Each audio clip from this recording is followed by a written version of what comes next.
આકાશવાણી અમદાવાદ વડોદરા. હવે સાંભળશો સુરેન્દ્રનગર જિલ્લાનું સમાચારપત્ર. લેખક દિનેશ પરમાર. સામાન્ય રીતે 15 થી 16 જૂન આસપાસ વરસાદનું આગમન થઈ જતું હોય છે, પરંતુ આ વર્ષે હજુ મેઘરાજાની વિધિવત રીતે પધરામણી થઈ નથી. વરસાદના વાદળો ન ઘેરાતા હવે ખેડૂતો ઉપર ચિંતાના વાદળો ઘેરાવા લાગ્યા છે. સુરેન્દ્રનગર જિલ્લામાં ગત વર્ષની સરખામણીએ હજુ માત્ર 5.32% જ વરસાદ થયો છે. વરસાદ ખેંચાતા તેની અસર વાવેતર ઉપર પડી છે, કારણ કે ઝાલાવાડમાં ગત વર્ષ કરતાં આ વર્ષે 97,557 હેક્ટરમાં આગોતરું વાવેતર પણ ઘટ્યું છે. જોકે આગામી દિવસોમાં ચોમાસું ગતિ પકડશે તેવી આગાહી છે અને સારો વરસાદ થતાં સુરેન્દ્રનગર જિલ્લાના ખરીફ પાકમાં પણ વધારો થશે તેમ મનાય છે. બીજી તરફ ચોમાસુ સિઝન માટે જરૂરી બિયારણ, ખાતર તથા જંતુનાશક દવાઓની ખરીદી માત્ર અધિકૃત સંસ્થાઓ પાસેથી જ ખરીદવા નાયબ ખેતી નિયામક દ્વારા અપીલ કરાઈ છે. જો જિલ્લાના કોઈપણ ખેડૂતને બિયારણ, ખાતર કે જંતુનાશક દવાની ઉપલબ્ધતા અથવા તેની ગુણવત્તા બાબતે કોઈ રજૂઆત કે ફરિયાદ હોય તો કચેરીનો સંપર્ક કરી શકે છે. ખેડૂતો દ્વારા રાસાયણિક ખાતરનો વિવેકપૂર્ણ ઉપયોગ થાય, ખેડૂતોને નેનો ખાતર, પ્રાકૃતિક કૃષિ તરફ વાળવા માટે માર્ગદર્શન આપતા એક જાગૃતિ કેમ્પનું આયોજન કરાયું હતું. જિલ્લાના ધ્રાંગધ્રા તાલુકાના ભદ્રેશી ગામે યોજાયેલા કેમ્પમાં સંતુલિત ખાતર વ્યવસ્થાપન તેમજ જમીન ચકાસણી, સોઇલ ટેસ્ટિંગ અંગે સમજણ આપવામાં આવી હતી. સમગ્ર ગુજરાત સાથે સુરેન્દ્રનગર જિલ્લામાં પ્રગતિનો પ્રવેશોત્સવ અને કન્યા કેળવણી મહોત્સવ ચાલી રહ્યો છે.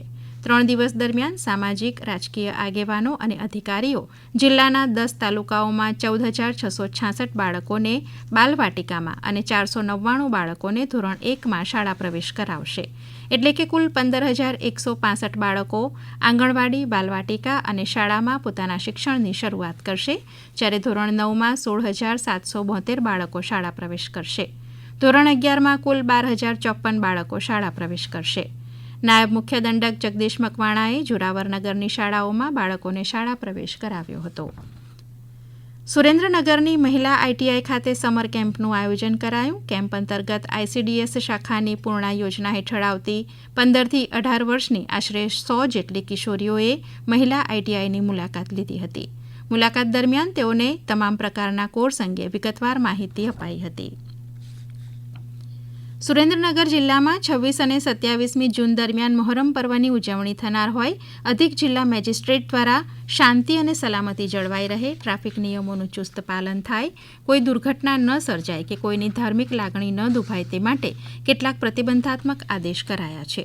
જાહેરનામા મુજબ 9 ફૂટથી વધુ ઊંચાઈના તાજિયા બનાવવા કે જાહેર માર્ગ પર પરિવહન કરવા પર પ્રતિબંધ મુકાયો છે.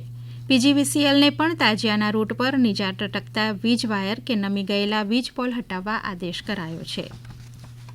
વિધવા બહેનો માટે કામ કરતી સંસ્થા નિર્ધાર વિધવા મહિલા કલ્યાણ ટ્રસ્ટ ખાતે મહિલા અને બાળ વિકાસ કચેરી સુરેન્દ્રનગર દ્વારા ઘરેલુ હિંસા અંગે સેમિનાર યોજાયો હતો, જેમાં ઉપસ્થિત અધિકારીઓ, તજજ્ઞો દ્વારા ઘરેલુ હિંસા અંતર્ગત કાયદાકીય જોગવાઈઓ સાથે સરકારની વિવિધ મહિલાલક્ષી યોજનાઓની જાણકારી અપાઈ હતી.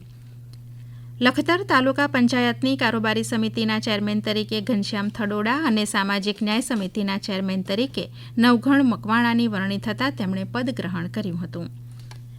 છેવાડાના માનવીને પાકું ઘર આપીને તેમને સ્વમાનભેર જીવન જીવવાનો અવસર પૂરો પાડવાના રાજ્ય સરકારના સંકલ્પને સાકાર કરતો કાર્યક્રમ વિચરતા સમુદાય સમર્થન મંચ દ્વારા ચૂડા ખાતે યોજાઈ ગયો, જેમાં વિચરતી અને વિમુક્ત જાતિના 13 સરાણિયા પરિવારોને પાકા મકાનો ફાળવ્યા બાદ ગૃહ પ્રવેશ કરાવાયો હતો.